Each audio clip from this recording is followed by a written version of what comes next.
আসসালামু আলাইকুম। ডিম বোনা খুব সহজ একটা রেসিপি। এমন একটা রেসিপি যদি থাকে গরম ভাতের সাথে, তাহলে গোশ, মাছ কোনো কিছুরই প্রয়োজন হবে না। অসাধারণ একটা টেস্টি খাবার, যে কেউ অল্প সময়ে বানিয়ে নিতে পারবে। তো আমি এখানে ডিমগুলো আগেই পুষ করে রেখেছি। এখন আমি পেঁয়াজ, কাঁচামরিচ ভালোভাবে তেলে ভেজে নিয়েছি।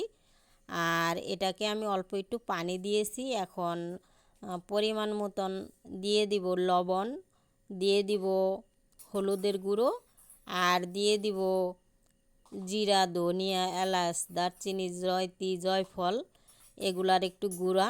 কারণ ডিমের মধ্যে এই মশলাগুলো একটু করে দিতে হয়, নয়তো বা গ্রানটা সুন্দর আসে না, তার জন্যই দেওয়া হয়। তো বন্ধুরা, এই যে আমি মশলাটাকে ভালোভাবে কষিয়ে নিব। তারপরে এই যে ডিমগুলা দিয়ে দিব। ডিমগুলা দিয়ে আরও একটুক্ষণ কষিয়ে নিব। আর এই কষানোর মধ্যে ডিমটা আরও খুবই ভালো লাগে। ডিমটা সিদ্ধ করে রান্না করলে এক স্বাদ, আর এটারই আরেকটা স্বাদ খুব সুন্দর লাগে। এমন ডিম ভাজি যদি থাকে গরম ভাতের সাথে, বন্ধুরা আর কোনো কিছুই লাগবে না আশা করি। খুব সুস্বাদু একটা খাবার। তারপরে এটাকে কষানো হয়ে গেলে তারপরে আমি এখানে আরও পরিমাণ মতন একটু ঝোল অ্যাড করব। তো দেশ ও দেশের বাহির থেকে, কাছে ও দূরের যে যেখান থেকে বসে আমার ভিডিওটা দেখতেছেন, সবাইকে জানাই আন্তরিক শুভেচ্ছা ও ভালোবাসা। নতুন বন্ধু যদি আজকে আমার চ্যানেলটা ভিজিট করেন, তাকেও অসংখ্য ধন্যবাদ বন্ধুরা। তো ভিডিওটা শুরু থেকে শেষ পর্যন্ত দেখবেন।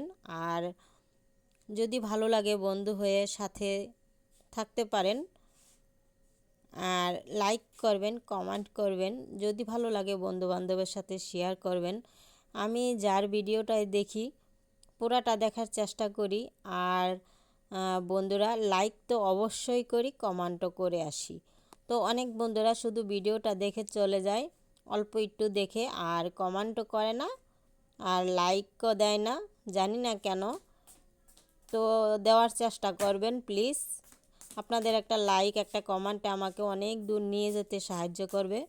তো আমার রান্নাটা কেমন হলো অবশ্যই জানাবেন। দেখেন, সবাই সুস্থ থাকবেন, ভালো থাকবেন, শুভকামনা রইল। Thank you so much.